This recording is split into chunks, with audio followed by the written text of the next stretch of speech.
మిత్రులారా, మరి నిన్న దేశ అత్యున్నత న్యాయస్థానమైన సుప్రీంకోర్టు ఆర్డర్లో మరి సుమారు 11 గంటలకు సిజేఐ గవాయిపై మరి బూటు విసరడం జరిగింది.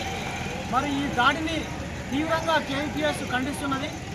మరి అత్యున్నత న్యాయస్థానమైన సుప్రీంకోర్టులోనే మరి వివక్ష ఉన్నప్పుడు మరి దేశ ప్రజలకు ఎక్కడ న్యాయం జరుగుతుందని చెప్పి మేము ఈ సభముగా తెలియజేసుకుంటున్నాము.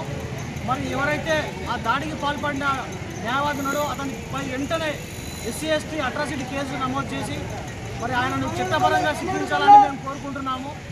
మరి ఈ యొక్క దాడిని దేశ ప్రజలందరికీ ఆ యొక్క న్యాయవాదికి క్షమాపణ చెప్పాలి. లేని పక్షాన దేశవ్యాప్తంగా ఆందోళనలు నిర్వహిస్తామని చెప్పి మేము కేవీపీఎస్ తరఫున డిమాండ్ చేస్తున్నాము.